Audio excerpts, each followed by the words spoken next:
Hello नमस्ते, मैं दरवेश आनंद आप सभी विद्यार्थियों का पुनः एक बार दरवेश आनंद ऑनलाइन यूट्यूब चैनल पर स्वागत करता हूं। बाबू, आज के क्लास में हम 12 फिजिक्स का अध्याय 14 प्रकाशिक यंत्र ऑप्टिकल इंस्ट्रूमेंट चैप्टर से बिहार बोर्ड के द्वारा 16 वर्षों में जो प्रश्न पूछे गए हैं उन सभी प्रश्नों को क्रमवार करने वाले हैं। कोई दिक्कत? तो चलिए समय को बचाते हुए हम प्रश्न की ओर अग्रसर होते हैं। क्या है भाई हमारा प्रश्न? तो यहां पर देख लीजिए, प्रश्न नंबर 1, मनुष्य के आंख के रेटिना पर बना प्रतिबिंब होता है। ये हमारा प्रश्न 2 बार पूछा गया है, 2011 और 2022, 2 बार ये प्रश्न हमारा पूछा गया है। कोई दिक्कत? यहां पर ध्यान दो। तो मनुष्य के आंख के रेटिना पर बना प्रतिबिंब वास्तविक और उल्टा होता है, तो आपका option number C correct answer हो जाएगा। कोई दिक्कत? चलिए हम आगे चलते हैं। क्या है हमारा अगला प्रश्न भाई? तो मनुष्य के आंख की रेटिना पर किसी वस्तु का बना प्रतिबिंब होता है। सेम क्वेश्चन 24 में भी पूछा है ना? तो क्या होता है? वास्तविक और उल्टा, वास्तविक और उल्टा, वास्तविक और उल्टा। कोई दिक्कत? अर्थात 11, 22 और 24। कोई दिक्कत? 3 बार पूछा, सेम क्वेश्चन। चलिए अगले प्रश्न पे चलते हैं। क्या है हमारा अगला प्रश्न? तो हमारा अगला प्रश्न है भाई कि नेत्र की समंजन क्षमता से आप क्या समझते हैं। यह प्रश्न हमारा 2021 में पूछा गया है। तो बाबू, किसी भी वस्तु का प्रतिबिंब नेत्र के रेटिना पर बनाने के लिए नेत्र लेंस की फोकस दूरी बदलने की क्षमता को नेत्र की समंजन क्षमता कहते हैं। कोई दिक्कत? यह परिभाषा आप यहां पर लिख दीजिएगा। कोई दिक्कत? चलिए हम आगे बढ़ते हैं। क्या है हमारा अगला प्रश्न? तो अगला प्रश्न 2009 में पूछा गया है। प्रश्न है कि सामान्य दोष मुक्त आंख में कॉर्निया से कितनी दूरी पर रेटिना होना चाहिए। कोई दिक्कत? तो ये 2 सेंटीमीटर पे होना चाहिए, मतलब 4 का ऑप्शन नंबर बी आपका सही हो जाएगा। कोई दिक्कत? चलिए हम अगले प्रश्न पे चलते हैं। क्या है बाबू हमारा अगला प्रश्न? तो हमारा अगला प्रश्न 2021 में पूछा गया है। पूछ रहा है कि एक स्वस्थ व्यक्ति के आंख के लेंस की फोकस दूरी लगभग होती है। तो बाबू, आंख के लेंस की फोकस दूरी 2 सेंटीमीटर होती है। कितनी होती है? 2 सेंटीमीटर। कोई दिक्कत? चलिए हम आगे चलते हैं 6ठा नंबर क्वेश्चन पे। क्या है हमारा 6ठा नंबर क्वेश्चन? कि निकट दृष्टिता दूर करने के लिए व्यवहार किया गया लेंस होता है। अर्थात निकट दृष्टि दोष को दूर करने के लिए कौन सा लेंस का उपयोग किया जाता है? तो बाबू, अवतल लेंस का उपयोग किया जाता है, जिसको अपसारी लेंस भी कहा जाता है। कोई दिक्कत? चलिए तो हम चलते हैं अगले प्रश्न की ओर। क्या है हमारा अगला प्रश्न? तो हमारा अगला प्रश्न है कि उत्तल लेंस द्वारा निम्नलिखित में कौन सा दृष्टि दोष दूर किया जाता है। कोई दिक्कत? तो बाबू, अवतल लेंस द्वारा निकट दृष्टि दोष, तो उत्तल लेंस द्वारा दूर दृष्टि दोष, अर्थात 7 का आपका बी हो जाएगा। कोई दिक्कत? चलिए हम 8 नंबर की ओर चलते हैं। क्या है हमारा 8 नंबर? 8 नंबर बाबू 5 नंबर वाला प्रश्न है, तो इसको 5 नंबर की तरह लिखना भी पड़ेगा। कोई दिक्कत? तो चलिए हम इसमें आगे बढ़ते हैं। समय को बचाने के लिए जैसे आगे के वीडियो में भी पहले से लिखने वाली चीजों को पहले से ही लिख दिया गया है ना? क्योंकि हम जब यहाँ पे अभी रिकॉर्डेड वीडियो में लिखेंगे तो वीडियो बहुत लंबा जाएगा, जिससे बाबू ज्यादा स्टोरेज कवर करता है, थोड़ा सा ये समस्या होता है।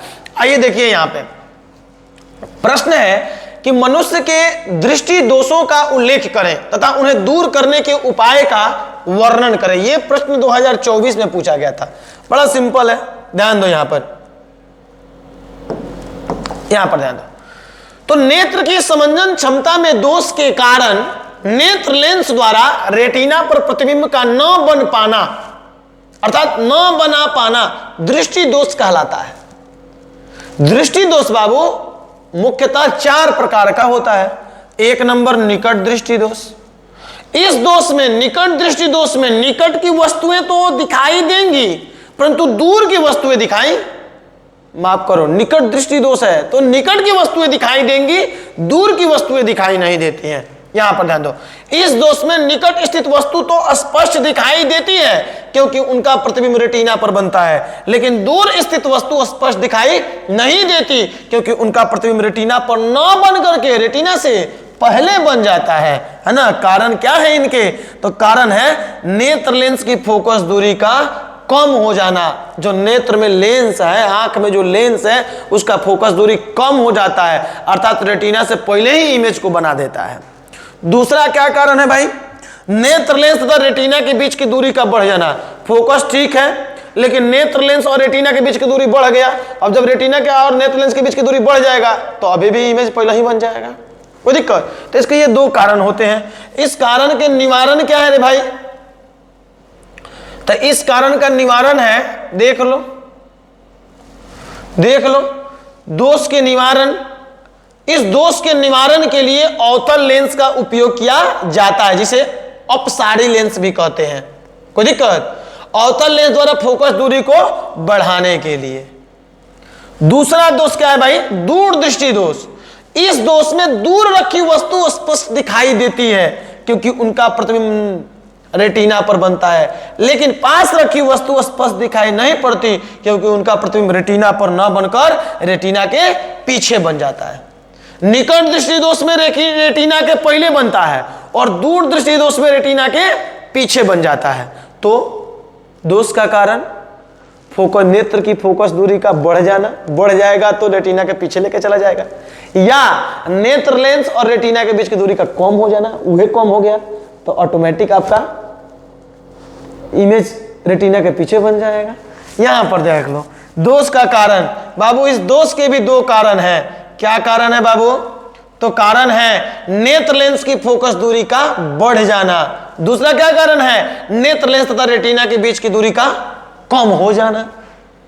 तीसरा इसका निवारण कैसे होगा? तो इस दोष के निवारण के लिए उत्तल लेंस के प्रयोग द्वारा फोकस दूरी कम किया जाता है। फोकस दूरी को कम कर दे, जो पीछे बन रहा है उसको पहले बनाने के लिए, है ना, उत्तल लेंस लगा करके बाबू फोकस दूरी कम कर दिया जाएगा। तीसरा आपका दृष्टि दोष है जड़ा दृष्टि दोष। जड़ा दृष्टि दोष, है ना। जड़ा दृष्टि दोष में क्या होता है भाई? तो इस दोष में न तो निकट की वस्तु दिखाई देती है और ना ही दूर की वस्तु दिखाई देती है। इस दोष में न तो निकट स्थित वस्तु दिखाई देती है और ना ही दूर स्थित वस्तु स्पष्ट दिखाई देती है। कारण क्या है? वृद्धा अवस्था में मांसपेशियों का शिथिल हो जाना, लचीला हो जाना, ढीला हो जाना, माफ कीजिएगा, है ना। आइए देखिए यहां पर, तो शिथिल हो जाने के कारण बाबू ना निकट का दिखाई देता है ना दूर का दिखाई देता है। निवारण क्या है तब सर? इसका इलाज कैसे होता है? तो इस दोष को दूर करने के लिए, अर्थात इस दोष के निवारण के लिए अवतल तथा उत्तल दोनों प्रकार के लेंस का प्रयोग किया जाता है। लेंसवा में अपना दादी के चश्मा देखिए लो बाबू, ऊपरों लेंस हुई नीचे लेंस हुई। कोई नए व्यक्ति का चश्मा देखिएगा, या तो उसके नीचे वाले हिस्से में लेंस होगा और नहीं तो ऊपर वाले में होगा। लेकिन बूढ़े व्यक्ति में नीचे होता है ऊपर होता है ना। एक तरफ नीचे उत्तल होगा, नीचे निकट देखना है ना, हाँ, तो उत्तल होगा और ऊपर अवतल होगा। कोई दिक्कत? चलिए आगे चलते हैं। चौथा नंबर, दृष्टि वैषम्यता, या इसे दूसरा नाम, इसका दूसरा नाम होता है अबिंदुकता।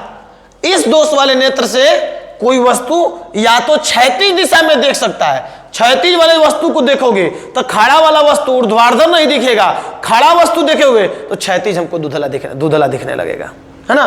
ध्यान दो, इस दोष वाले नेत्र से कोई वस्तु या तो क्षैतिज दिशा में स्पष्ट दिखाई देती है लेकिन ऊर्ध्वाधर दिशा में धुंधली, अथवा ऊर्ध्वाधर दिशा में स्पष्ट तब क्षैतिज दिशा में धुंधली आपको दिखाई देगी।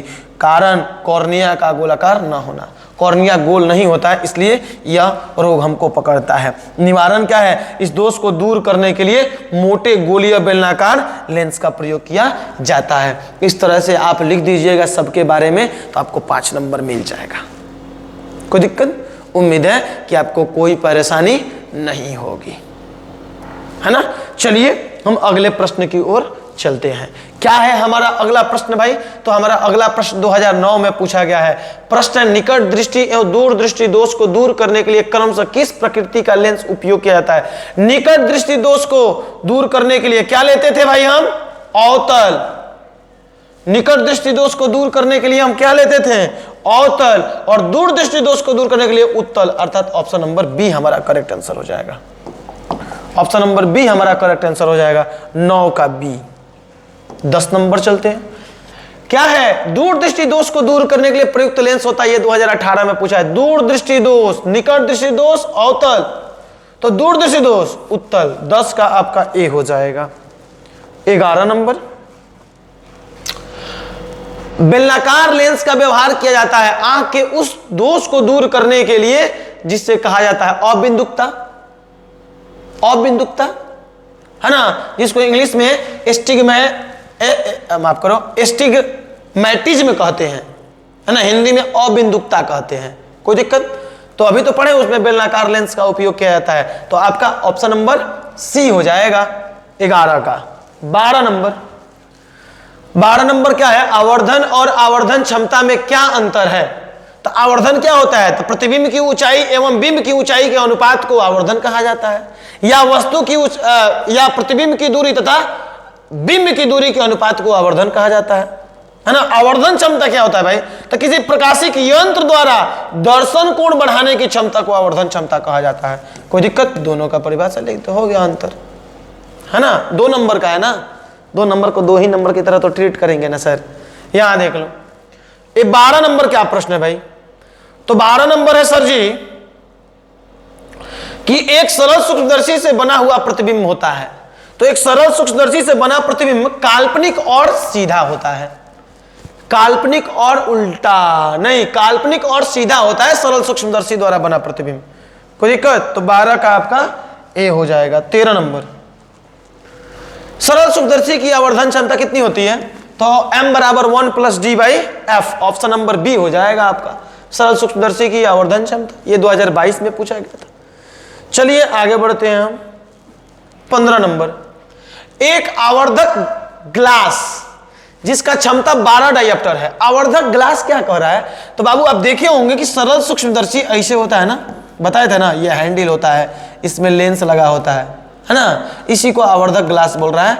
एक ग्लास है, लेंस है जो आवर्धित करके दिखाता है, बड़ा दिखाता है, सरल सूक्ष्मदर्शी। कोई दिक्कत? तो वो सरल सूक्ष्मदर्शी की बात कर रहा है, तो ये ध्यान रखिएगा कि आपका जो आवर्धक ग्लास है, आवर्धक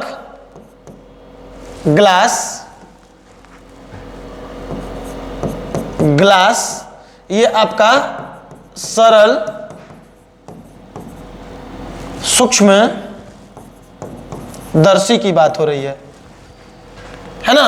अब ध्यान दो, तो उसकी शक्ति दी गई है P बराबर 12 डायप्टर की। आवर्धक क्षमता M हमसे पूछ रही है। बड़ा सिंपल है, बड़ा सिंपल है सर।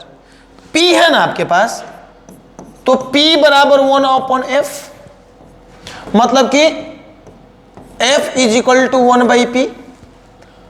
मीटर में आएगा आपका फोकस, सेंटीमीटर में प्राप्त करने के लिए 100/p। बोलो ना, अरे भाई लेंस की शक्ति डायप्टर में होती है कब? जब फोकस दूरी मीटर में ली जाती है, तब आपका डायप्टर में आएगा। तो जब शक्ति डायप्टर में दी गई है तो फोकस किस में आएगा? मीटर में। तो सेंटीमीटर में बदलने के लिए 100 करना पड़ेगा, क्योंकि शक्ति में 100 से भाग दोगे तो ऊपर चला जाएगा, तो 100 हो जाएगा। कोई दिक्कत? आइए देखिए यहां पे, तो क्या हो जाएगा बताओ? 100/12, 12 डायप्टर है ना, 100/12। 1 मिनट थोड़ा सा भाग दे देते हैं, आपको जानते हैं भाग नहीं आता। 12 × 8 = 96, 8 पॉइंट कुछ आएगा। 100/12, 8.33, ये हमारा आ गया 8.33 सेंटीमीटर। ये सेंटीमीटर में हमारा मान आ गया। अब यहां पर ध्यान दो, अब अभी हमने बताया सरल सूक्ष्मदर्शी की आवर्धन क्षमता m बराबर 1 + d/f। तो 1 + d स्पष्ट दृष्टि की न्यूनतम दूरी है ना, समान समायोजन के लिए ये फॉर्मूला होता है। तो 25/8.85 = बटा का जोड़ करोगे तो एलसीएम कितना? 8.85, ओ सॉरी 33 ना, 8.33, तो ये हो जाएगा 8.33 है ना। तो 1 से इतना भाग देंगे, इतना आएगा, तो इतना में 1 से गुणा करेंगे तो आपका हो जाएगा 8.33 + 25, तो 25 और 8 33, तो 33.33 अब बटा 8.33 भाग दे के देखो, ये आपका 4 बार में आएगा। 33.33 भागा 8.33, 4 पॉइंट कुछ मतलब 4 आ रहा है। कितना आ रहा है? 4। ऑप्शन ए हो जाएगा आपका करेक्ट आंसर। कोई दिक्कत? तो चलिए हम चलते हैं अगले प्रश्न की ओर। क्या है हमारा अगला प्रश्न कि सूक्ष्मदर्शी की आवर्धन क्षमता किस स्थिति में अधिक होगी? यह प्रश्न 2023 में पूछा गया है। तब बाबू सूक्ष्मदर्शी की आवर्धन क्षमता अधिक प्राप्त करने के लिए अंतिम प्रतिबिंब स्पष्ट दृष्टि की न्यूनतम दूरी पर प्राप्त होनी चाहिए। तब आपका आवर्धन का फॉर्मूला हो जाता है m बराबर 1 प्लस d/f। कोई दिक्कत? 2 नंबर का प्रश्न है आपका ये। चलिए तो हम चलते हैं अगले प्रश्न पे। क्या है हमारा अगला प्रश्न? अगला प्रश्न है बाबू, संयुक्त सूक्ष्मदर्शी में प्रतिबिंब बनता है। यह प्रश्न 2024 में पूछा गया है। तब बाबू संयुक्त सूक्ष्मदर्शी में प्रतिबिंब क्या बनता है रे भाई? तो ये आभासी और उल्टा बनता है। ऑप्शन नंबर सी हो जाएगा 16 नंबर का। आभासी और उल्टा बनता है संयुक्त सूक्ष्मदर्शी में, है ना। आपको चित्र के माध्यम से बना करके भी प्रतिबिंब दिखाया गया था। कोई दिक्कत? चलिए हम अगले प्रश्न की ओर चलते हैं। क्या है हमारा अगला प्रश्न कि एक संयुक्त सूक्ष्मदर्शी के अभिदृश्यक लेंस से बना प्रतिबिंब होता है। अभिदृश्यक का बात कर रहा है, एक स्पेसिफिक की बात कर रहा है। तो अभिदृश्यक से बना प्रतिबिंब वास्तविक और बड़ा होता है। अभिदृश्यक से कौन बनता है? वास्तविक और बड़ा बनता है। कोई दिक्कत? चलिए हम चलते हैं अगले प्रश्न पे। क्या है हमारा अगला प्रश्न? तो बाबू हमारा अगला प्रश्न है संयुक्त सूक्ष्मदर्शी की आवर्धन क्षमता के लिए व्यंजक प्राप्त करें। यह प्रश्न 2021 में पूछा गया है। क्या है भाई? संयुक्त सूक्ष्मदर्शी की आवर्धन क्षमता के लिए व्यंजक प्राप्त करें। एक चीज ध्यान दो, यहां पर संयुक्त सूक्ष्मदर्शी की आवर्धन क्षमता निकालने के लिए बोल रहा है। अगला प्रश्न देखिए, अगला प्रश्न है कि किरण चित्र की मदद से एक संयुक्त सूक्ष्मदर्शी या खगोलीय दूरबीन द्वारा प्रतिबिंब रचना को समझाइए। आपके यंत्र की आवर्धन क्षमता के लिए व्यंजक निकालें तथा इनके उपयोगों को बताइए। हम एक काम कर रहे हैं, इसमें आपको या तो कह रहा है कि संयुक्त सूक्ष्मदर्शी का आवर्धन क्षमता निकाल दीजिए और उसके चित्र को बना दीजिए, प्रतिबिंब रचना को दिखाइए, या अगर आप सूक्ष्मदर्शी नहीं कर पा रहे हैं तो खगोलीय दूरबीन का कर दीजिए। हम एक काम करेंगे, इस प्रश्न के लिए दोनों कर सकते हैं। तो हम क्या कर रहे हैं कि इस प्रश्न में हम खगोलीय दूरबीन का कर देंगे, इसके पहले वाले के लिए हम संयुक्त सूक्ष्मदर्शी का कर दे रहे हैं, है ना। तो 18 नंबर प्रश्न में संयुक्त सूक्ष्मदर्शी के लिए आवर्धन क्षमता का व्यंजक निकालिए। आखिर संयुक्त सूक्ष्मदर्शी होता क्या है ना। तो बाबू लेंसों के संयोजन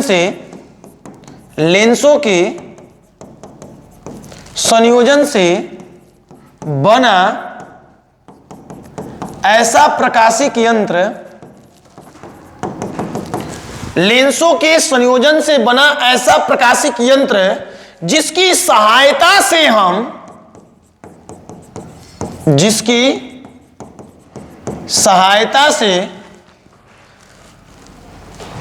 हम अति सूक्ष्म वस्तुओं को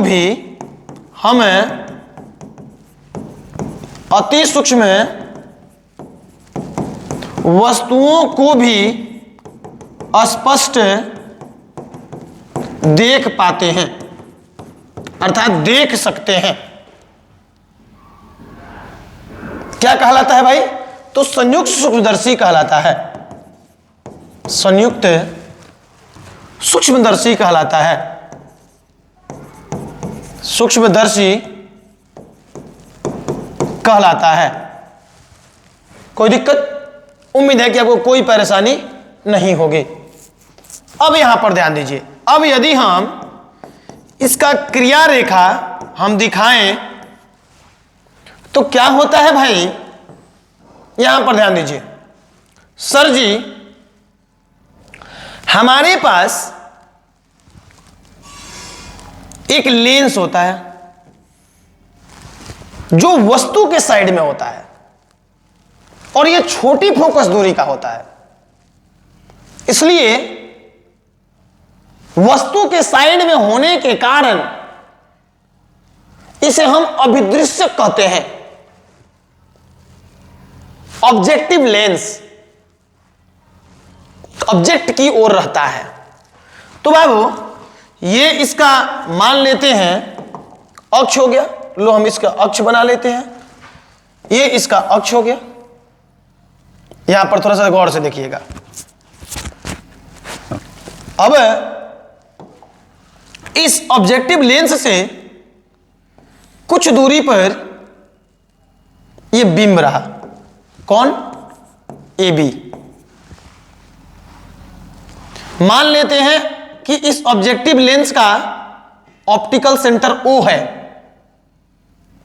अब आप जानते हो कि मुख्य अक्ष के समानांतर आती किरणें, मुख्य अक्ष के समानांतर आती किरणें लेंस से अपवर्तन के पश्चात फोकस से होकर के गुजरती है, फोकस से होकर के गुजरेगी, तथा ऑप्टिकल सेंटर से होकर के जाती हुई किरणें हमेशा सीधी निकल जाती हैं। कैसे निकल जाती हैं? सीधी। इसको थोड़ा सा हमको क्या करना पड़ेगा? मोड़ना पड़ेगा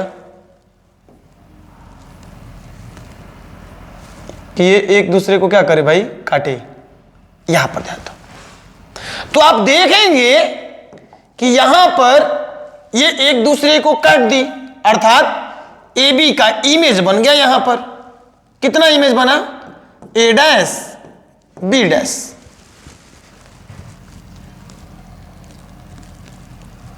अब बाबू ये ऑब्जेक्टिव लेंस से जो बिंब की दूरी है इसे हम यूओ बोलेंगे, वस्तु दूरी।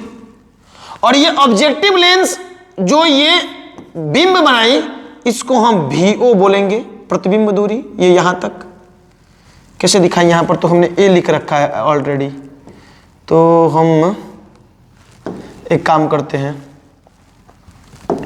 इसका स्थान परिवर्तन कर देते हैं। यहां पर हम लिख देते हैं ए डैश, है ना। ये दूरी हम दिखा देते हैं, ये दूरी आपका वीओ हो गया। अब बाबू इस पे एक और लेंस का यूज किया जाता है, ये रहा लेंस, ये रहा लेंस।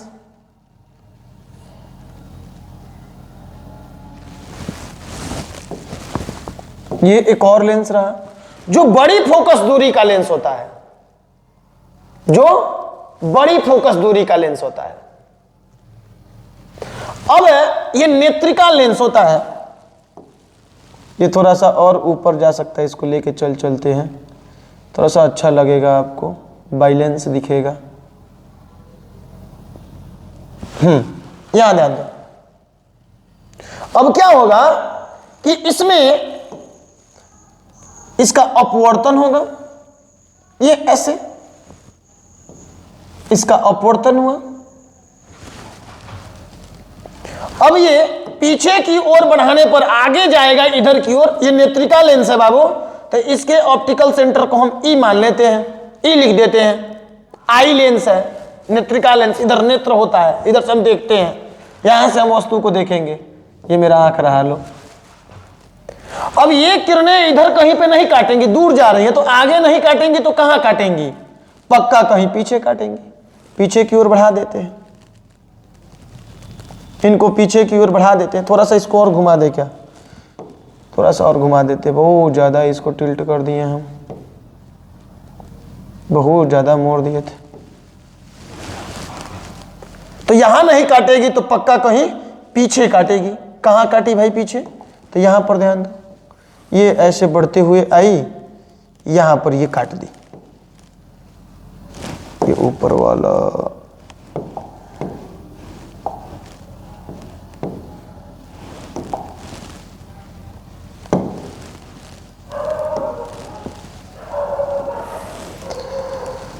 देखो ये यहां पर काट दी, तो ये इसका इमेज बन जाएगा। ये रहा इमेज, ये यहां पर बन गया इमेज। ये इमेज क्या है भाई? A double dash B double dash. मतलब छोटे से वस्तु का देखो इतना बड़ा आपका इमेज बन गया, फाइनल इमेज। तो ये जो प्रतिबिंब ए डैश बी डैश बना था वो नेत्रिका लेंस के लिए वस्तु का काम करेगा। नेत्रिका लेंस की वस्तु को की दूरी को हम यू ई लिख दे रहे हैं, और ये आपका नेत्रिका लेंस के लिए प्रतिबिंब की दूरी करेगा VE, जो स्पष्ट दृष्टि की न्यूनतम दूरी पर बन रहा है, मान लेते हैं D दूरी पर। कोई दिक्कत? तो ये इसका किरण आरेख हो गया, अर्थात क्रिया हो गया। अब हम क्या कर रहे हैं बाबू, इसका आवर्धन ज्ञात कर रहे हैं। सर आवर्धन कैसे निकालेंगे? ध्यान से देखिए बाबू, आवर्धन कैसे निकलेगा भाई? तो चूंकि पहले आवर्धन हम अभिदृश्यक लेंस का निकाल दे रहे हैं, कोई दिक्कत? चूंकि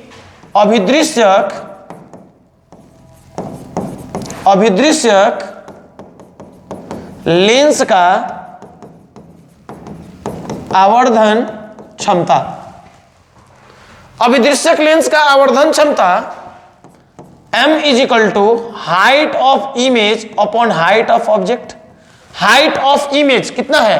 a डैश b डैश, अभिदृश्यक ये ना है, इसके लिए इमेज ये है, तो a dash b dash upon height of object कितना? ab। मतलब कि MO अभिदृश्यक के लिए ना, तो MO बराबर हो जाएगा a dash b dash upon ab। Equation number 1 नाम दे दो यहां पर। इसी प्रकार नेत्रिका लेंस के लिए, नेत्रिका लेंस का आवर्धन क्षमता निकाल लो। तो नेत्रिका लेंस का आवर्धन क्षमता कितना हो जाएगा? MO, height of image upon height of object. Height of image, नेत्रिका के लिए हाइट ऑफ इमेज कितना है? नेत्रिका ये ना है, ये इमेज यहां पे बना रहा है, A double dash B double dash, तो ये हो जाएगा A double dash B double dash upon height of object.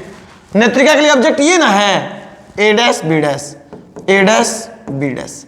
Equation number आपका हो जाएगा 2। अब बाबू अभिदृश्यक का भी निकाल लिए आप, नेत्रिका का भी निकाल लिए। अभी यहां पे 2 नहीं मानो, यहां पे ऐसे लिख दो ना, MO बराबर A double dash B double dash upon A dash B dash. Equation number 2। अब आप अभिदृश्यक का भी निकाल लिए, नेत्रिका का भी निकाल लिए। अब एक बार सूक्ष्मदर्शी का निकाल लीजिए। अब सूक्ष्म दर्शी की आवर्धन क्षमता M बराबर, और सूक्ष्मदर्शी के लिए height of image upon height of object. Height of image, सूक्ष्मदर्शी में इमेज का हाइट कितना है? ये ना इमेज डाला गया सूक्ष्मदर्शी के लिए, माफ करो, ये ऑब्जेक्ट है किसके लिए? सूक्ष्मदर्शी के लिए। और ये इमेज है, फाइनल इमेज सूक्ष्मदर्शी के लिए। मतलब A double dash B double dash, height of image A double dash B double dash upon AB। कोई दिक्कत? सर कोई दिक्कत नहीं है। तो एक काम करो, जब आपको कोई दिक्कत नहीं है तो एक काम करो। सर कौन सा काम करें? अब बाबू M इज इक्वल टू कितना आ गया आपके पास? A double dash B double dash upon AB। इसमें आप गुना कर दो A डैश B डैश से और भाग दे दो A डैश B डैश से। सर ये हम कर सकते हैं, जितना गुना किए उतना भाग दे दिए, काहे नहीं कर सकते हैं सर? ठीक है सर, तो एक काम करो, ऐसे लिख दो ना, A dash B dash upon AB। तो ऊपर क्या बचा? A double dash B double dash, तो गुने A double dash B double dash upon इसको लिख दो A डैश B डैश। तो जब प्यार से आप देखिएगा तो आपको एक चीज मिलेगा कि सर M बराबर मिल जाएगा आपको A dash B dash upon AB, ये MO है, अभिदृश्यक की आवर्धन क्षमता, into A double dash B double dash upon A dash B dash, ये नेत्रिका की आवर्धन क्षमता ME है। मतलब कि MO बराबर MO इंटू ME, ये हमको फॉर्मूला मिला। अब बैक करके देख सकते हो कि sir A dash B dash upon AB, A dash B dash upon AB, A dash B dash upon AB MO का मान है, तो हमने MO लिख दिया, तथा A double dash B double dash upon A dash B dash MO का मान है, तो हम माफ करो, ये हमने गलत लिख दिया। ये नेत्रिका है ना, आई लेंस, तो आई लेंस के लिए ये क्या हो जाएगा, ओ नहीं होगा, ई होगा, ओ नहीं होगा, ई होगा, तो इसको मिटाओ। ये आई लेंस है ना, तो ई, तो उसको हमने एम ई लिख दिया यहां पे, है ना, तो इसको हमने एम ई लिख दिया। अर्थात इससे हमको एक चीज की पता चली, इससे हमको एक चीज की पता चली, अर्थात संयुक्त सूक्ष्मदर्शी की आवर्धन क्षमता, इसमें प्रयुक्त लेंसों के, इसमें प्रयुक्त लेंसों के गुणनफल के बराबर होता है। कोई दिक्कत नहीं सर, हमको दिक्कत नहीं हुआ। जब आपको दिक्कत नहीं हुआ तो इसके बाद आगे कंटिन्यू कीजिए। क्या सर? तो बाबू चूंकि अभिदृश्यक की आवर्धन क्षमता, अभिदृश्यक की आवर्धन क्षमता MO बराबर प्रतिबिंब दूरी, अभिदृश्यक के लिए प्रतिबिंब दूरी कितना है? चलो थोड़ा सा नीचे करते हैं कि आपको दिखे भी चित्र, फिर ऊपर कर लेंगे। देखो अभिदृश्यक लेंस ये ना है, ऑब्जेक्टिव लेंस, इसके लिए आपको प्रतिबिंब की दूरी कितनी है? VO अपॉन वस्तु दूरी, वस्तु दूरी कितना है? UO। अगर चिन्ह परिपाटी के अनुसार आप लिखिएगा तो चिन्ह परिपाटी से हो जाएगा MO बराबर, ये लेंस से इधर जा रहे हो ना राइट साइड, तो पॉजिटिव होगा, और लेफ्ट साइड जाइएगा तो नेगेटिव होगा, -U। कोई दिक्कत? ये कब आया भाई? ये आया चिन्ह परिपाटी से, चिन्ह परिपाटी से ये आया। इसी प्रकार आप क्या कर दीजिए, नेत्रिका के लिए निकाल लीजिए। तो नेत्रिका के लिए प्रतिबिंब दूरी कितना हो जाएगा? ये वाला ना VE, जिसका मान है D, और वस्तु दूरी कितना हो जाएगा? UE, और दोनों लेफ्ट साइड ही आ रहे हो तो दोनों माइनस में हो जाएगा आपका। चलिए ऊपर करके लिख देते हैं हम, यहां पर देखिए। इसी प्रकार आप क्या कर दीजिए भाई, नेत्रिका के लिए, नेत्रिका की आवर्धन क्षमता ME बराबर प्रतिबिंब दूरी कितना? VE अपन वस्तु दूरी कितना? UE, दोनों माइनस में। तो आप देखोगे कि ME इज इक्वल टू कितना था? D था, VE का मान D अपन माइनस का UE, माइनस माइनस कट गया। समीकरण इसका 4 नाम दे दो, इसका समीकरण नंबर 4 नाम दे दो। तो समीकरण 4 में मान रखने पर रखो ME का मान M is equal to MO का मान कितना है? MO का मान -VO upon UO into ME का मान कितना है? D upon UE। तो ये आपका संयुक्त सूक्ष्मदर्शी की आवर्धन क्षमता का फॉर्मूला आ गया। ये आपका संयुक्त सूक्ष्मदर्शी की आवर्धन क्षमता का फॉर्मूला आ गया। उम्मीद है कि आपको समझ में आया होगा। दिक्कत हुआ होगा यदि, तो आप वीडियो को पीछे करके पुनः एक बार देख सकते हो, क्लियर हो जाएगा। तो हम अभी हटते हैं, स्क्रीनशॉट आप ले लीजिए। उम्मीद है कि आप स्क्रीनशॉट ले लिए होंगे। तो चलिए हम चलते हैं अगले प्रश्न की ओर। क्या है हमारा अगला प्रश्न भाई? तो हमारा 19 नंबर प्रश्न है कि किरण चित्र की मदद से एक संयुक्त सूक्ष्मदर्शी या खगोलीय दूरबीन द्वारा प्रतिबिंब रचना को समझाएं। तो बाबू संयुक्त सूक्ष्मदर्शी का ऑलरेडी इसके पहले वाले प्रश्न में दिखा दिया गया है, खगोलीय दूरदर्शी को भी दिखाना बाकी है। आपके यंत्र की आवर्धन क्षमता के लिए व्यंजक निकालें, व्यंजक भी निकाले थे इसके पहले वाले में, इसके उपयोग को बताइए। उपयोग भी पहले ही लिख दिए थे, है ना, कि सरल संयुक्त सूक्ष्मदर्शी द्वारा छोटे वस्तुओं को आवर्धित करके देखना होता है। कोई दिक्कत? चलिए हम खगोलीय दूरदर्शी के बारे में आप पढ़ते हैं, क्या उसका उपयोग है। तो बाबू लिख देना इसका परिभाषा, वह प्रकाशिक यंत्र जो दूर स्थित, कौन सा दूर, आकाशीय, तो वह प्रकाशिक यंत्र जो दूर स्थित वस्तुओं को देखने के लिए, जो दूर स्थित वस्तुओं को देखने के लिए प्रयोग में लाया जाता है खगोलीय दूरबीन कहलाता है। बाबू इसकी रचना क्या होगी रे भाई, क्रियाविधि? तो संयुक्त सूक्ष्मदर्शी में जो ऑब्जेक्टिव लेंस होता है, अभिदृश्यक लेंस होता है, वह छोटे फोकस दूरी का होता है, और जो नेत्रिकाल लेंस होता है वो बड़े फोकस दूरी का होता है। सूक्ष्मदर्शी के ठीक विपरीत आपका दूरदर्शी होता है, दूरबीन होता है। दूरबीन में ऑब्जेक्टिव लेंस की फोकस दूरी बड़ी होती है और नेत्रिकाल लेंस की फोकस दूरी छोटी होती है ना। तो यहां पर ध्यान दो, इसमें क्या होगा भाई, दूरदर्शी के लिए ध्यान से देखो, यहां पर इसमें आपको एक लेंस मिलेगी बड़ी फोकस दूरी का, जो कौन सी लेंस होगी, जो आपकी बाबू ऑब्जेक्टिव लेंस होगी। इसकी ऑप्टिकल सेंटर को हमने ओ लिख दिया।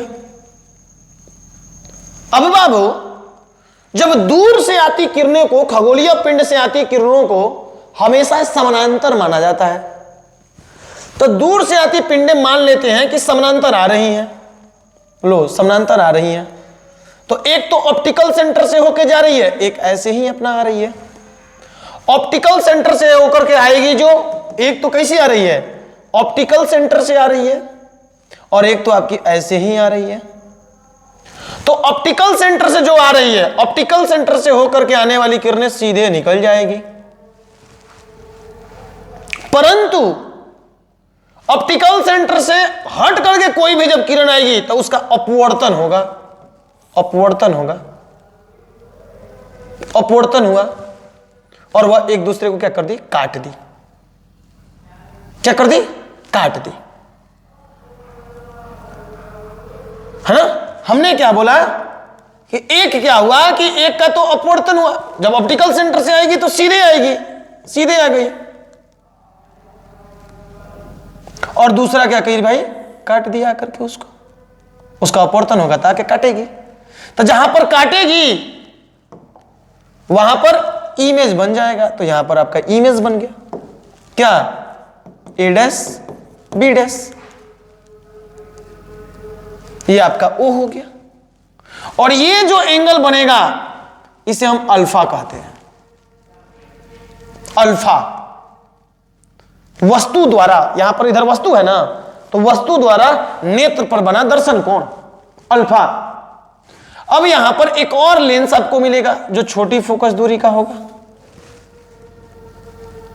कोई दिक्कत?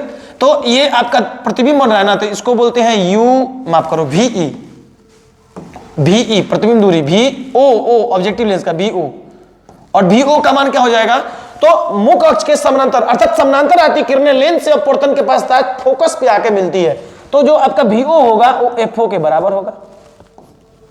VO जो होगा वो FO के बराबर होगा, VO जो होगा वो FO के बराबर होगा,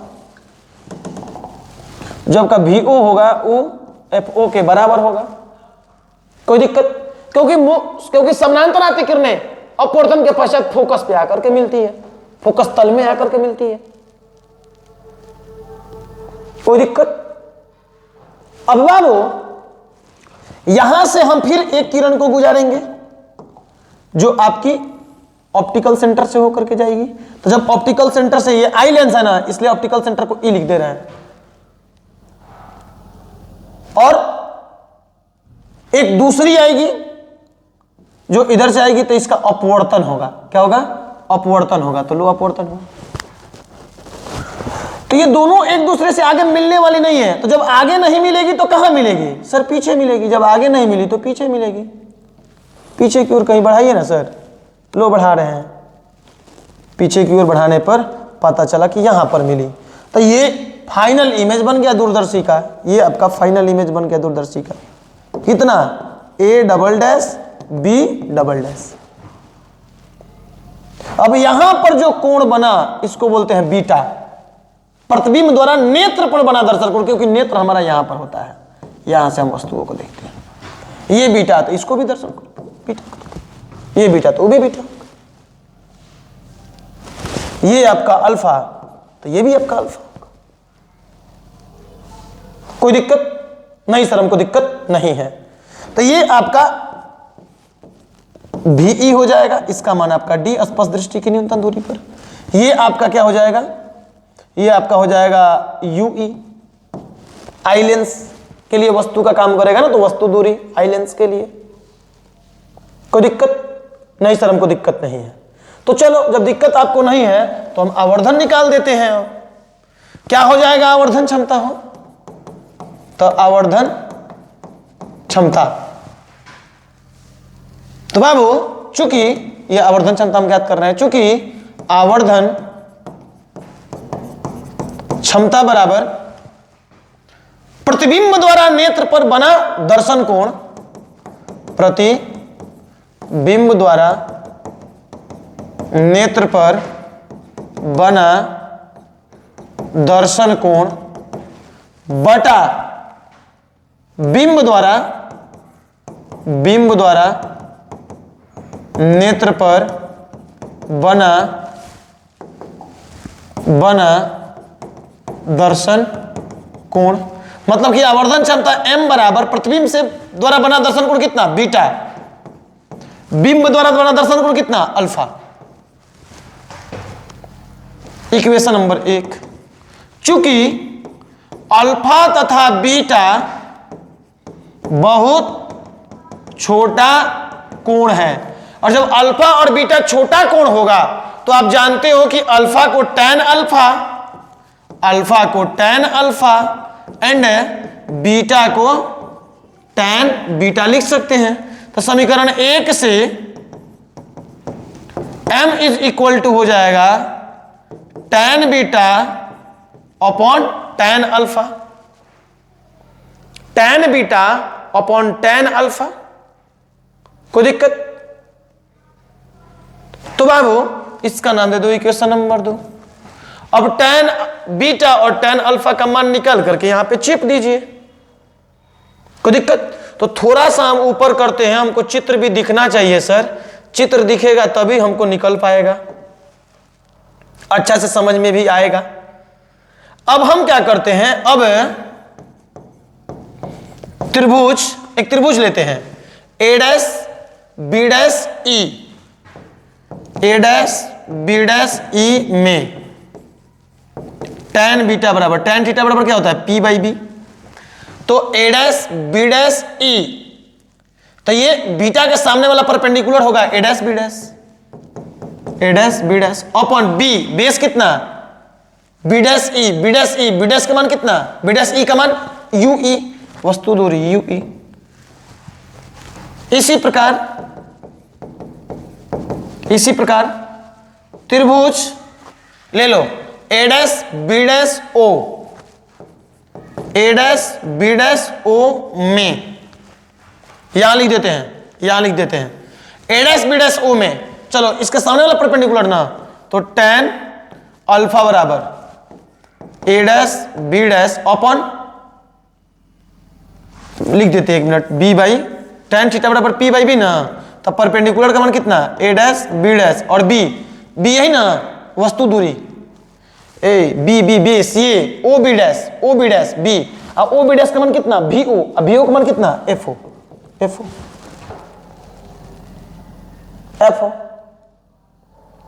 कोई दिक्कत?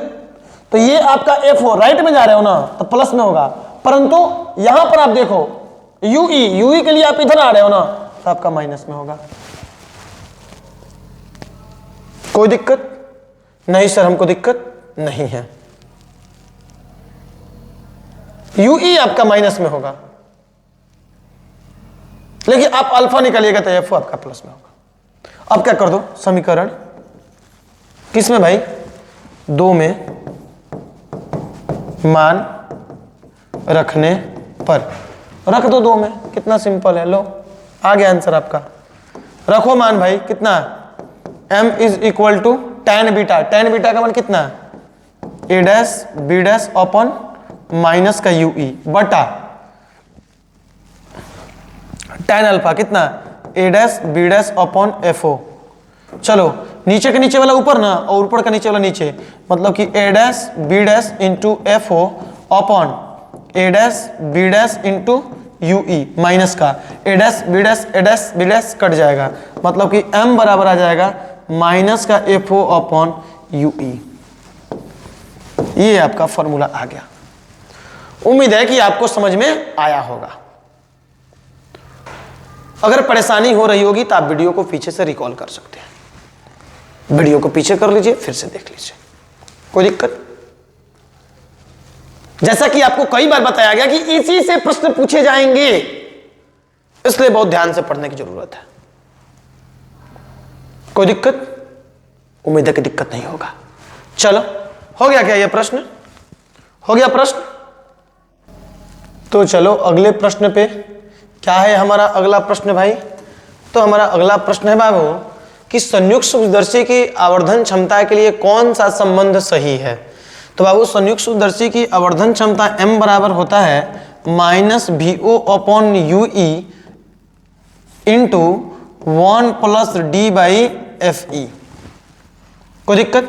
अब बाबू स्पष्ट देखने के लिए बाबू UO का मान अर्थात अभिदृश्यक से वस्तु की दूरी FO के बराबर होनी चाहिए, अर्थात अभिदृश्यक के फोकस के बराबर होनी चाहिए, अर्थात फोकस पे रखोगे तो स्पष्ट आपको प्रतिबिंब बनेगा।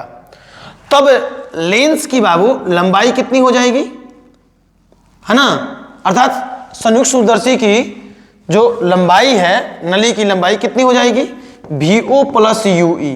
बाबू ui का मान बहुत कम होता है, मतलब VO प्लस ui के जब जोड़ोगे तो ये लगभग VO के बराबर ही होगा। कोई दिक्कत। तो m बराबर कितना हो जाएगा देख लो, माइनस VO के जगह पर क्या लिख सकते हो L अपॉन UO के जगह पर क्या लिख सकते हो FO into 1 plus D upon FE। Option कौन सा हो जाएगा, तो आपका option number A correct answer हो जाएगा। कोई दिक्कत, ध्यान में रखिएगा इस प्रश्न को, है ना। तो चलिए हम अगले प्रश्न की ओर चलते हैं। क्या है हमारा अगला प्रश्न, तो जब माइक्रोस्कोप की नली की लंबाई बढ़ाई जाती है तब आवर्धन क्षमता, बाबू आवर्धन क्षमता बढ़ जाती है, ऑप्शन ए हो जाएगा। अगले प्रश्न पे चलिए। क्या है हमारा अगला प्रश्न कि यौगिक सूक्ष्मदर्शी की नली की लंबाई बढ़ाने से, यौगिक मतलब संयुक्त सूक्ष्मदर्शी की आवर्धन नली की लंबाई बढ़ाने से आवर्धन क्षमता क्या होती है भाई, बढ़ती है। कोई दिक्कत, उम्मीद है कि आपको कोई दिक्कत नहीं होगा। चलो 23 नंबर प्रश्न पे चलते हैं। ये 23 नंबर प्रश्न बाबू 5 नंबर का प्रश्न है। ये 2014 में पूछा गया है। अच्छा प्रश्न है, थोड़ा सा लंबा है ना, परंतु बहुत आसान है। एक एक स्टेप को लेकर के बढ़ते हुए हम आसानी से इसको निकाल सकते हैं, है ना। चलिए देखते हैं भाई। क्या है प्रश्न कि 1.25 सेंटीमीटर फोकस दूरी का अभिदृश्यक लेंस की फोकस दूरी दी गई है FO 1.25 सेंटीमीटर, आगे तथा 5 सेंटीमीटर फोकस दूरी का नेत्रिका अर्थात FE का मान दिया गया है 5 सेंटीमीटर। नेत्रिका का उपयोग करके वांछित कोणीय आवर्धन का मान दिया गया है m बराबर 30x, मतलब 30 गुना होता है। आप संयुक्त सूक्ष्मदर्शी का समायोजन कैसे करेंगे, अर्थात समायोजन करके उसकी लंबाई को निकालना होता है। लंबाई होता है VO प्लस ui, मतलब हमको कैसे भी दिमाग लगा करके VO निकालना है और ui निकालना है। ये दोनों निकाल लेंगे तो हमारा समायोजन निकल जाएगा, लंबाई निकल जाएगा, अर्थात दोनों लेंसों के बीच की दूरी निकल जाएगी। कोई दिक्कत। तो हमारा टारगेट क्या है, VO और ui निकालना। चलो VO और ui हम निकालते हैं, ध्यान दो बाबू। समान समायोजन के लिए क्या लिखोगे, सामान्य समायोजन समायोजन के लिए बाबू ME बराबर कितना होता है 1 प्लस डी अपॉन FE। मतलब कि हो जाएगा 1 प्लस डी का मान कितना 25 अपॉन FE का मान कितना है 5। तो 5 है 25, तो 5 से कितना 6 हो जाएगा। ME का मान हमने निकाल लिया। चूंकि M बराबर हमने अभी निकाला था MO इंटू ME। M का मान सर 30 दिया है, MO इंटू ME का मान हमने अभी 6 निकाला। तो 6 से 6 5 30, अर्थात MO का भी मान हमारे पास निकल गया सर 5। अब sir MO is equal to minus VO upon UO होता है। इसको हमने भी अभी देखा है जस्ट। तो बाबू अब हम क्या करेंगे कि यहां पर MO का मान हमने अभी निकाला ना 5, तो 5 बराबर VO बराबर माइनस का UO, मतलब कि VO बराबर माइनस का 5 UO आ जाएगा। कोई दिक्कत? चूंकि लेंस के लिए UVF में संबंध से अभिदृश्यक के लिए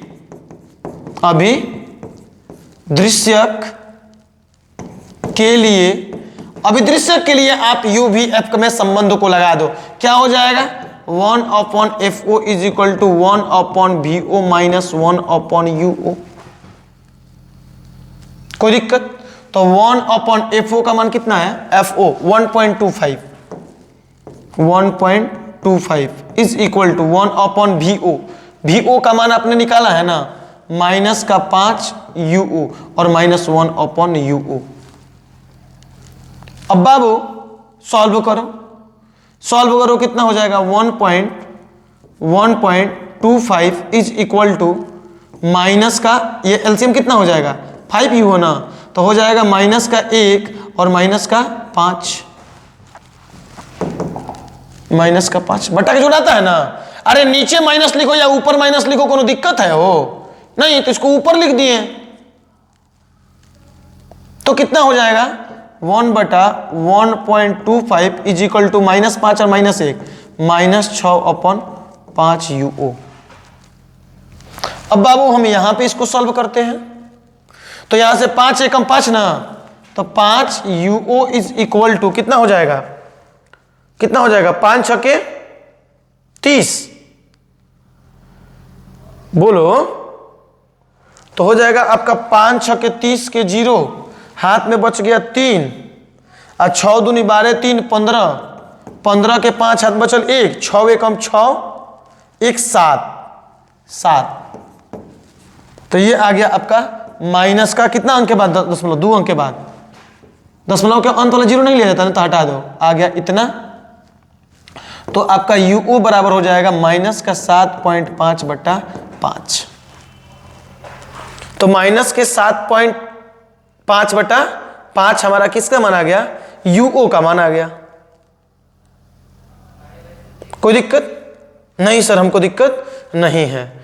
तो अब हम क्या कर दे रहे हैं भाई, भाग दो ना, भाग दोगे तो ये कितना आ जाएगा UO बराबर ये 50 होगा, तो ये 75, तो 50 से कम 50 25 बचेगा, दशमलव देंगे तो 0 हो जाएगा, तो 250, तो आपका हो जाएगा 5 बार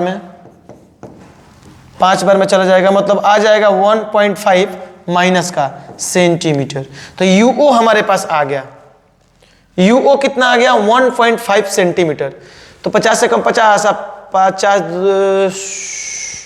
तो 250 नो, तो 50 दूनी 100 सॉरी 50 दूनी 100 5 बार में जाएगा। हाँ ठीक है, UO का मान आ गया माइनस 1.5 सेंटीमीटर। कोई दिक्कत? सर UO का मान जब आ गया तो इसका नाम हम इक्वेशन काहे नहीं 1 दे दिए, तो समीकरण 1 से VO नहीं आ जाएगा। तो VO बराबर कितना सर 5 इंटू माइनस का 5 इंटू कितना बोलो माइनस का 1.5, तो 5 25 के 5 हाथ में बचल 1 और 2, अब 5 एकम 5 2 7, मतलब कि 7.5 सेंटीमीटर VO का मान आ गया। इसका नाम दे दो इक्वेशन नंबर 2। इसका नाम दे दो इक्वेशन नंबर 2। अब सर हम VO निकाल लिए, तो क्या हम UE नहीं निकाल सकते हैं? सर निकाल सकते हैं। उस समय से सर मेहनत करके हमने VO निकाल लिया सर, तो UE भी सर हम आसानी से निकाल सकते हैं। चलिए सर यहां से हम निकालना प्रारंभ करते हैं इसको। कोई दिक्कत? चलो ध्यान दो। अब नेत्रिका लेंस के लिए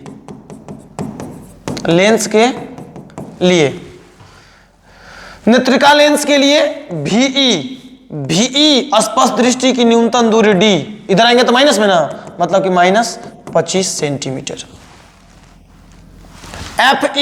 FE का मान दिया था 5 सेंटीमीटर, अतः 1/FE बराबर 1/VE माइनस 1/UE, मतलब कि 1/5 is equal to 1/-25 minus 1/UE।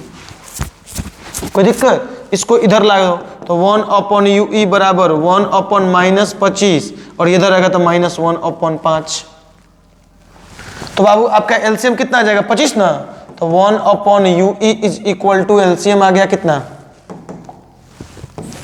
LCM आ गया 25, तो 25 से कम 25 ना, तो -1 और माइनस 50 25 माने कि 5, माने 1/UE बराबर -6/25, मतलब कि UE बराबर -25/6। कोई दिक्कत? तो कितना आ जाएगा UE बराबर है -6 दूनी 12 6 6 के 24, 4 बार में दशमलव देंगे तो 0 10, तो 6 एकम 6, तो 3 बचेगा, तो 6 के 36 है ना, कितना हो जाएगा? वो 4 बचेगा ना, 6 6 6 7 48 7 सेंटीमीटर। अर्थात 25 में 6 से भाग दोगे तो अब आपका आ जाएगा 4.17 सेंटीमीटर। अतः लेंसों का संयोजन L is equal to mod of VO, लंबाई निकालते हैं ना, पॉजिटिव ना कहेंगे, VO प्लस UE मॉड में। तो VO का मान कितना मॉड में? प्लस में मान लो ना 1.5 प्लस इसको मॉड में लोगे तो कितना? 4.17, तो कितना हो जाएगा? 7 6 और 7 4 11.67 सेंटीमीटर आंसर आपका आ गया। ये आपका 5 नंबर का प्रश्न था और बहुत ही अच्छा प्रश्न था। ये कितना नंबर का प्रश्न था सर? 5 नंबर का प्रश्न था और बहुत ही अच्छा प्रश्न था। उम्मीद है कि आपको समझ में अच्छा से आया होगा। तो स्क्रीनशॉट ले लो, हम बढ़ेंगे अगले प्रश्न की ओर। तो क्या है हमारा अगला प्रश्न? हमारा अगला प्रश्न है भाई, यहां पर ध्यान दो, ये भी 5 नंबर का प्रश्न है। क्या है प्रश्न? कि एक संयुक्त सूक्ष्मदर्शी FO एवं FE क्रमशः 2 सेंटीमीटर तथा 6.25 सेंटीमीटर के लगे हैं। बाबू FO हमको दिया है 2 सेंटीमीटर एंड FE हमको दिया है 6.25 सेंटीमीटर, है ना, तथा दोनों लेंसों के बीच की दूरी, बाबू ये स्मॉल d है वास्तव में, है ना, दोनों लेंसों के बीच की दूरी D इज इक्वल टू दिया है 15 सेंटीमीटर। अभिदृश्यक के सामने वस्तु को कहां रखा जाए, अर्थात UO is equal to what, UO हमसे पूछ रहा है कहां रखा जाए कि संयुक्त सूक्ष्मदर्शी से बनने वाला अंतिम प्रतिबिंब केस 1 1 नंबर स्पष्ट दृष्टि की न्यूनतम दूरी D बराबर 25 सेंटीमीटर पर बने। अब अंतिम प्रतिबिंब बना रहा है तो अंतिम प्रतिबिंब को VE लिखते हैं, इधर आना है ना तो माइनस में होगा, मतलब -25 सेंटीमीटर। कोई दिक्कत? चलिए आगे बढ़ते हैं, सॉल्व कर देते हैं। अंतिम प्रतिबिंब स्पष्ट दृष्टि की न्यूनतम दूरी पर बन रहा है और देख लेना दोनों अवस्था में आवर्धन क्षमता भी ज्ञात करना। पहला अवस्था स्पष्ट दृष्टि की न्यूनतम दूरी में बननी चाहिए और दूसरा एक अनंत पर बननी चाहिए, और हमको वस्तु दूरी निकालना है ऑब्जेक्टिव लेंस से UO। ऑब्जेक्टिव लेंस अर्थात अभिदृश्यक के सामने कितना दूरी पर रखा जा रहा है, कहां रखा जा रहा है। सिंपल है, ध्यान दो। पहले नेत्रिका का फॉर्मूला लगा करके आप यूई का मान निकालिए। नेत्रिका लेंस के लिए, नेत्रिका लेंस के लिए 1/FE is equal to 1/VE minus 1/UE। तो 1/FE का मान कितना है 6.25 is equal to 1/VE। VE का मान कितना है, VE का मान -25 सेंटीमीटर माइनस 1/UE। तो यहां से आपका 1/UE आ जाएगा। इसको इधर लाओ, तो इसको इधर लाओगे तो 1/UE is equal to 1/ minus का 25 सेंटीमीटर, मतलब माइनस को ऊपर लेके चल जाओ, 25 हो गया, और माइनस ये प्लस में है ना, उधर आएगा तो माइनस, माइनस का 1/6.25। कोई दिक्कत? सर हमको दिक्कत नहीं है, होनी भी नहीं चाहिए, बहुत लल्लू पल्लू सा है। अब एक काम करो, यहां पर एक जुगाड़ लगाओ। क्या जुगाड़ लगाओ भाई? तो 1/UE is equal to -1/25 minus 100 से गुना 100 से भाग करोगे तो ऊपर 100 हो जाएगा, नीचे 625 हो जाएगा। मतलब कि 1/UE is equal to LCM कितना 625, 25 पचावा 625, तो 25 एकम 25 -25 माइनस 100, तो हो जाएगा 1/UE is equal to minus का 125 अपॉन 625। कोई दिक्कत नहीं सर? तो 125 5 625, मतलब कि आपको यहां से मिल जाएगा UE का मान। जैसे इसको पलटिएगा ये भी पलट जाएगा, 1/5 आ रहा है ना। अरे भाई यहां पर 1/UE का मान कितना आ रहा है -1/5, माइनस है ना, ऊपर 1 नीचे 5, तो UE कितना हो जाएगा, पलट के हो जाएगा -5 सेंटीमीटर। ये UE निकल जाए। चूंकि सूक्ष्मदर्शी की लंबाई, चूंकि सूक्ष्मदर्शी की लंबाई किस केस के लिए, जब अंतिम प्रतिबिंब स्पष्ट दृष्टि की न्यूनतम दूरी पर बने 25 सेंटीमीटर पर है, क्या होता है भाई, L is equal to VO plus UE। तो लंबाई दी गई है D बराबर VO प्लस UE। VO का मान हमको निकालना है, UE का मान हमने अभी निकाला 5। माइनस मत लिख देना भाई, लंबाई निकाल रहे हो, दूरी निकाल रहे हो, माइनस में नहीं लिखोगे, दूरी माइनस में नहीं होता है। तो D का मान कितना है, D का मान 15 सेंटीमीटर, तो 15 बराबर VO प्लस 5, मतलब कि VO बराबर 15 माइनस 5 बराबर 10 सेंटीमीटर। मतलब कि हमारा यहां से VO आ गया 10 सेंटीमीटर। चलिए सर तब हम आगे बढ़ते हैं। अब जब VO आ गया तो सर आसानी से अब हमारा UO आ जाएगा। हमको UO ही तो निकालना था ना, अब आसानी से UO आ जाएगा, क्योंकि VO है हमारे पास, FO है हमारे पास, तो UO आसानी से निकल जाएगा। चलो यहां पर निकाल देते हैं, यहां पर निकाल देते हैं। अब अभी दृश्य के लिए 1/FO is equal to 1/VO minus 1/UO। तो 1/UO बराबर कितना हो जाएगा, 1/VO माइनस 1/FO। तो 1/VO का मान कितना 10 है ना, और माइनस 1/FO का मान कितना 2। अभी देखो यहां पर FO दिया है ना प्रश्न में, सर FO प्रश्न में दिया है, FO का मान कितना है 2 सेंटीमीटर, तो FO का मान 2 लिख दिए हैं। सर तो क्या हो जाएगा बोलो, एलसीएम कितना है 10, 1 माइनस 2 5 10 5, मतलब कि माइनस 4/10 1/UO का मान। तो पलट दो, तो पलटोगे तो UO बराबर कितना आ जाएगा -10/4, कट गया 5 2, मतलब कि UO बराबर -5/2, तो आधा कितना 2.5 माइनस का 2.5, 5 का 2.5 है ना रे, 5 का 2.5 है ना, तो UO बराबर -2.5 सेंटीमीटर। आंसर हो गया। 2.5 सेंटीमीटर आ गया। अब आवर्धन क्षमता भी निकालना है। अब केस 1 स्पर्श दृष्टि की न्यूनतम दूरी पर बन रहा है तभी ना, तो जब स्पर्श दृष्टि की न्यूनतम दूरी पर बने तो आवर्धन क्षमता इज इक्वल टू होता है क्या, minus VO upon UO into 1 plus D upon FE। तो माइनस VO मतलब कि -10 अपन UO 2.5 इंटू 1 प्लस 25 अपन FE का मान कितना, और सॉरी FE का मान कितना दिया, FO का मान 2 दिया है ना, तो FE का मान है 6.25। इसको सॉल्व करो बाबू, जब सॉल्व कीजिएगा ना आप कर लीजिएगा तो ये आएगा माइनस का 20 से, माइनस का 20। माइनस इसलिए आ रहा है क्योंकि आपका उल्टा प्रतिबिंब बनेगा, माइनस इसलिए आ रहा है क्योंकि आपका उल्टा प्रतिबिंब बनेगा। आप इसको सॉल्व करके देख लीजिएगा 20 आएगा। कोई दिक्कत, उम्मीद है कि आपको दिक्कत नहीं है। दूसरा क्या कह रहा था भाई, दूसरा नंबर केस कह रहा था अनंत पर हो, जब अनंत पर हो तब UO का मान निकालना है। चलो दूसरा नंबर निकाल देते हैं। सर दूसरा नंबर निकालिए ना, लो निकाल देते हैं दूसरा नंबर। यहां पर देख लो,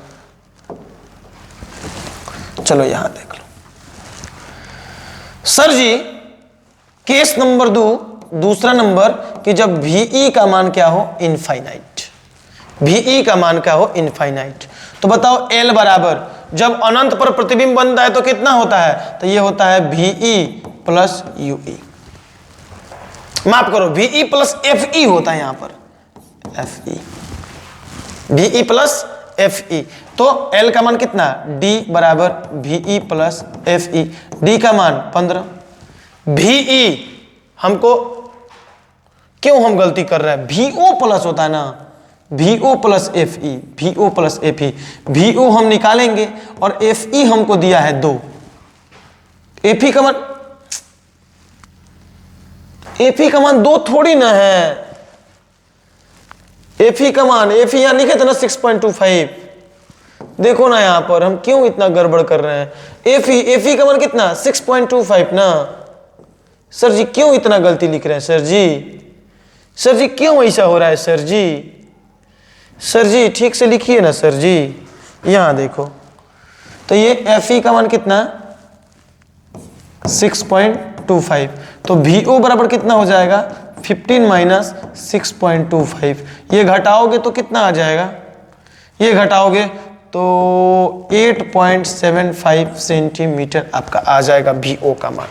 अब जब VO मिल गया तो अभिदृश्यक के लिए, अभिदृश्यक के लिए 1 अपॉन FO बराबर 1 upon VO minus 1 upon UO। तो 1 अपॉन UO बराबर 1 upon VO minus 1 upon FO हो जाएगा। चलो सॉल्व कर देते हैं इसको। चलो बोलो 1 अपॉन UO निकालना है, 1 अपॉन VO का मान निकाले हो ना 8.75 माइनस 1 अपॉन FO का मान कितना निकाले थे अभी बताओ, दिया है ना FO का मान, FE का मान 6.25, तो FO का मान कितना 2। बोलो ना बच्चा, सर क्या क्या बोलूं क्या ना बोलूं।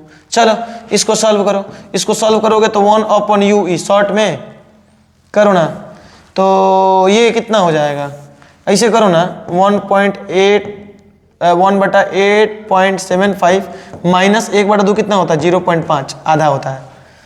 ये सिंपल क्या हो गया कि LCM कितना होगा 8.75, तो ये हो जाएगा 1 माइनस इसमें गुना करो तो 50 25 के 5 हाथ में बचकल 2, 5 7 35 2 37, हाथ में बचकल 3 8 45 3 43, यही ना होगा 8 45 3 43, हाँ 43। तो 2 अंक और 1 अंक, 3 अंक के बाद आपका दशमलव लग गया है ना। तो आपका क्या आ जाएगा बताओ, आपका क्या आ जाएगा बताओ। यहां पर सर कितना लंबा लंबा है, अरे यार रुको ना क्यों परेशान कर रहे हो सर, कितना लंबा लंबा प्रश्न है ना। यहां पर देखो तो कितना हो जाएगा माइनस का 3.375 8.75, ये 1/UO का मान आ गया। तो UO बराबर हो जाएगा कितना 8.75 अपन 3.375 माइनस का। तो इसको सॉल्व करोगे तो आपका UO कितना आएगा रे भाई, इसको सॉल्व करने के बाद U आ जाएगा माइनस का 2.59 सेंटीमीटर। अब भाग करके देख लीजिएगा इतना ही आएगा। अब जब UO आ गया तो अब आवर्धन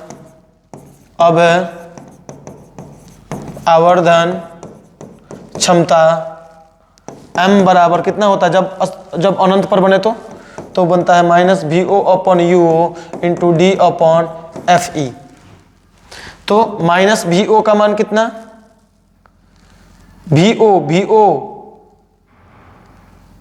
VO का मान आपने निकाला था ना, VO का मान 8.75 आया था ना,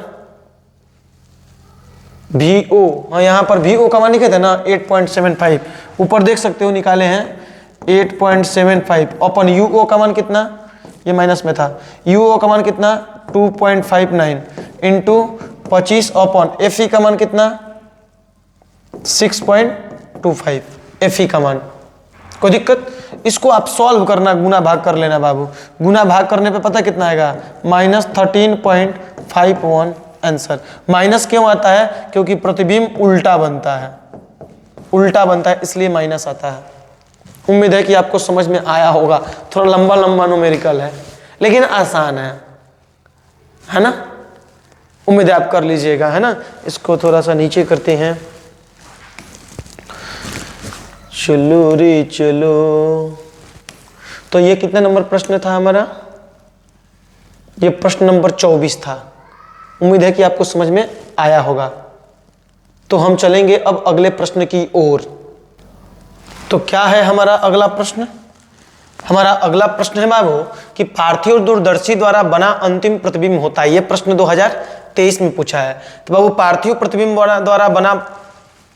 पार्थिव दूरदर्शी द्वारा बना अंतिम प्रतिबिंब बाबू काल्पनिक एवं वस्तु की अपेक्षा सीधा होता है। ऑप्शन नंबर बी हो जाएगा 25 का। 26 नंबर प्रश्न देखते हैं। 26 नंबर 2 बार पूछा गया है 2019 और 23 में। एक स्वच्छ चित्र द्वारा खगोलीय दूरदर्शक की रचना एवं क्रिया का वर्णन करें और उसकी आवर्धन क्षमता की गणना करें। बाबू 18 नंबर नहीं 19 नंबर खगोलीय दूरदर्शी को हमने बनाया था, वहां से आप देख सकते हो सेम प्रश्न है। कोई दिक्कत, तो चलिए हम अगले प्रश्न पे चलते हैं। 20 नंबर क्या है, खगोलीय दूरदर्शी के लिए निम्न में से कौन सही है। तो बाबू खगोलीय में जो अभिदृश्यक था वो बड़ा था, नेत्रिका था वह छोटा था। मतलब कि खगोलीय दूरदर्शी में अभिदृश्यक का फोकस बड़ा होता है और नेत्रिका का फोकस छोटा होता है। ऑप्शन नंबर बी, है ना। चलते हैं हम 28 नंबर खगोलीय दूरबीन की आवर्धन क्षमता होगी कितना -FO/FE। किसके लिए होता है, तो जब अंतिम प्रतिबिंब अनंत पर बने, समान समायोजन की जब स्थिति रहती है तब। चलो आगे 29 समान संयोजन के लिए खगोलीय दूरदर्शक की आवर्धन क्षमता होती है, कितनी होती है ए होगी ना, मतलब 29 की ए -FO/FE। चलो 30 नंबर क्या है भाई, समान संयोजन के लिए खगोलीय दूरदर्शक की लंबाई होती है। ये 2021 में पूछा गया है। तो 30 नंबर का हमारा प्रश्न हो जाएगा डी FO+FE। चलिए चलते हैं हम कितना नंबर भाई 31 नंबर प्रश्न क्या है भाई, तो खगोलीय दूरदर्शक में अंतिम प्रतिबिंब बनता है काल्पनिक और उल्टा। खगोलीय दूरदर्शक में अंतिम प्रतिबिंब क्या बनता है, काल्पनिक और उल्टा बनता है ना। यह 2015 और 16 में प्रश्न पूछा गया था। चलिए हम चलते हैं अगले प्रश्न पे 32 नंबर। एक खगोलीय दूरबीन का न्यूनतम कोणीय आवर्धन m का मान दिया गया है कितना 10x, मतलब 10 गुना। इसकी नली की लंबाई दी गई है l दी गई है कितना 44 सेंटीमीटर। इसमें इसके वस्तु लेंस की फोकस दूरी निकाले। वस्तु लेंस की फोकस दूरी निकालना है ना। मतलब कि FO हमको क्या करना है, निकालना है, प्राप्त करना है, बन जाएगा। खगोलीय दूरदर्शी की सामान्य संयोजन की स्थिति में बाबू खगोलीय दूरदर्शी की सामान्य समायोजन की स्थिति में मतलब कि जब अंतिम प्रतिबिंब